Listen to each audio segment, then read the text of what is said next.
In the spring of 2025, something happened on Mount Everest that no one saw coming. Over 500 climbers reached the summit of the world's tallest mountain, and yet, almost no one lost their life. This was a season filled with violent storms, overcrowded camps, and a wave of tech-driven record attempts. But somehow, Everest had one of its safest years in recent memory. The question is, how did this happen? And what does it mean for the future of one of the most dangerous mountains on Earth? In 2025, Nepal handed out 446 climbing permits for the south side of Everest, each one costing a staggering $11,000. But that was just the beginning. When you include the Sherpa teams, expert guides, and logistics crews, more than 1,000 people were active on the mountain during May's short summit window. By May 24th, over 500 climbers had already made it to the top, from international mountaineers to local Sherpas and elite speed climbers. On a single day, May 18th, a jaw-dropping 129 people reached the summit. Yet despite the massive crowds and the brutal conditions, something shocked the mountaineering world. The death toll stayed incredibly low. Only 7 people lost their lives, including just 2 foreign climbers and 5 Nepalis, most of them Sherpa or base camp workers. That's a dramatic drop compared to 2023, when 18 people didn't make it home. So, what changed? What's behind this sudden rise in survival on the deadliest climb on Earth? Before we dive into the question of what changed on Everest in 2025, I would like to say, I'm a small channel sharing these incredible and often tragic stories from the world's highest peaks. If you're enjoying this video, please consider hitting that subscribe button and giving this video a like. It might seem small, but it helps a lot on the road to my first 1,000 subscribers. Thank you so much. And now, let's find out what is different about Everest in 2025. Many experts believe the answer lies in a radical shift in climbing strategy. For decades, summiting Everest meant spending 6 to 8 weeks on the mountain, moving up and down between camps to let the body adjust to the thin air. But in 2025, a new wave of climbers changed the game. They use cutting-edge methods like pre-acclimatization in hypoxic tents, and even inhaled xenon gas, a rare element known to boost red blood cell production. These breakthroughs allowed climbers to cut their expedition time down drastically and reach the summit faster than ever before. Take, for example, a team of 4 British ex-military climbers. They trained for months in low-oxygen tents from the comfort of their own homes, then took it a step further by inhaling medically supervised doses of xenon gas in Germany. From there, they boarded a flight from London to Nepal, jumped into a helicopter straight to base camp, and just 5 days later, they were standing on the summit of Mount Everest. Another jaw-dropping story came from American climber Andrew Ushakov. After spending more than 400 hours training in a hypoxic chamber, he left New York on May 15th and arrived at the top of Mount Everest in less than 4 days. His climb set a new record for the fastest known ascent from sea level to the summit. 2025 also saw a massive rise in what's now being called helicopter mountaineering. Climbers bypassed long treks and acclimatization stages by flying straight to higher camps, saving time but raising serious questions about safety and fairness. Critics argue it turns the Everest experience into a luxury shortcut rather than a true test of endurance. These lightning-fast climbs triggered heated debate across the mountaineering world. Some praised the bold innovation and the use of cutting-edge science, while others claimed it stripped away the true spirit of Everest. As the speed records keep falling, a quiet question lingers among veteran mountaineers. Is faster always better? When you compress weeks of acclimatization into a few artificial hacks, are you still respecting the mountain or just beating a system? To some, it feels like Everest is no longer being climbed. It's being conquered, packaged, and marketed.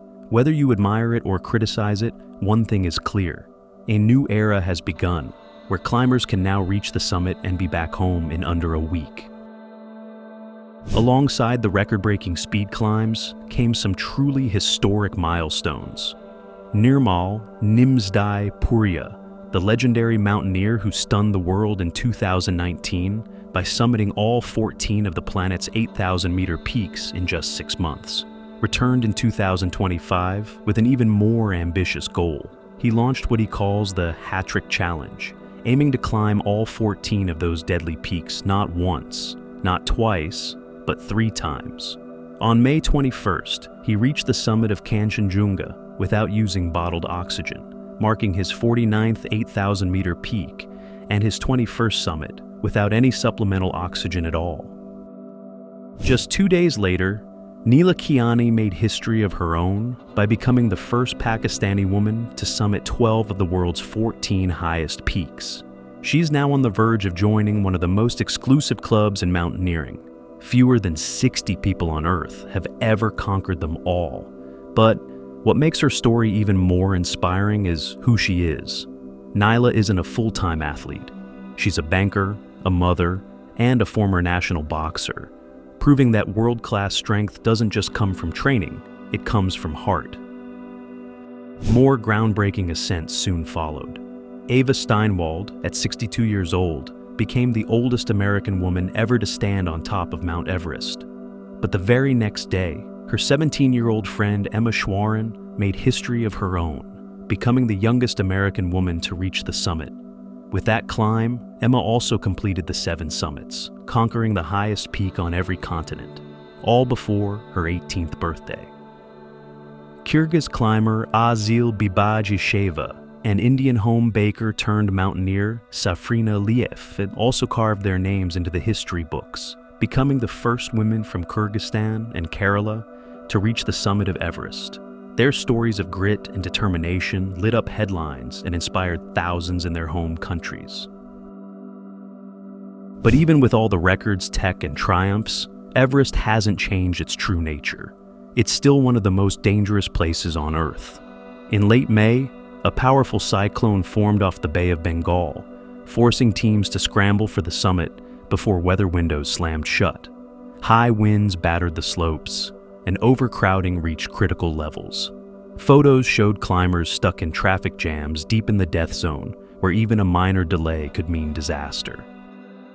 While the spotlight shines on record breakers and elite climbers, it often misses the quiet suffering in the shadows. For every selfie snapped at the summit, there's a porter carrying triple loads without proper gear, or a Sherpa guide risking his life for someone else's dream.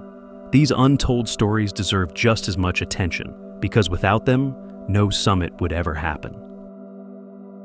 While the world celebrated the success stories, the Sherpas, those who make it all possible, were facing a different reality. In 2025, their struggle became impossible to ignore. A viral video showed 2 elderly Sherpa women hauling massive loads up the mountain with barely any gear. No oxygen, no high-end boots. Just raw strength. The video sparked outrage. Many porters are still climbing without proper equipment, health checks, or protection. Several Sherpas died this year after falling sick at high altitude, while wealthy climbers flew in by helicopter and reached the summit in days. The Sherpas walked every step, often underpaid, overworked, and under-equipped. The backlash is growing. Veteran guides and activists are calling for stricter rules on expedition size, mandatory health screenings for porters, and better treatment for the Nepali staff who risk their lives for every summit attempt. And now, a question is going around in the mountaineering world. Is Everest still the mountain of legends, or has it become something else? Some say it's turning into a circus of wealth, tech, and selfie-driven glory. Others see it as progress, where innovation opens the mountain to more people and makes it safer than ever before. What's perhaps most exciting and emotional about the Everest 2025 season isn't just the records, but who's breaking them. Mothers, retirees, home bakers, and teenage girls are doing what was once reserved for elite male athletes. The mountain is no longer just a proving ground for the world's strongest. It's becoming a symbol of what ordinary people can do with extraordinary willpower. But no matter how fast you climb, how much oxygen you carry, or how advanced your training is, one truth never changes. Everest still rises 8,849 meters above sea level, and every summit, no matter how you get there, still demands your respect. If you found this story moving, consider liking, sharing, and subscribing for more stories from the world's highest and deadliest mountains.